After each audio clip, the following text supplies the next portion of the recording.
గుంటూరు జిల్లా తురుకుపాలెంలో మరణాల మిస్టరీ వీడుతోంది.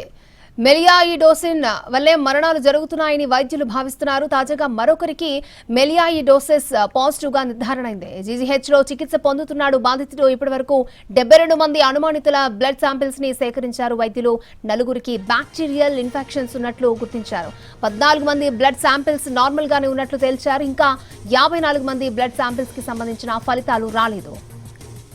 తురుకపాలెం గ్రామానికి ఇవాళ ఢిల్లీ నుంచి ఐసీఆర్ బృందం రానుంది. గ్రామంలో మట్టి నమూనాలను సేకరించనున్నారు సైంటిస్టులు. Indian council of agriculture research సైంటిస్టులు వరుస మరణాలు గుట్టు తేల్చే పనిలో పడ్డారు. గ్రామంలో 5 నెలల్లోనే 30 మంది మరణించారు. జ్వరంతో ఆసుపత్రిలో చేరడం, చికిత్స పొందుతూ మరణించడంతో స్థానికుల్లో తీవ్ర భయాందోళనలు నెలకొన్నాయి.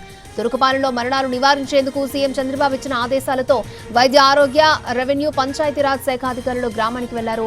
నేషనల్ హెల్త్ మిషన్ అధికారులు కూడా తురుకపాలెంలో పర్యటించారు.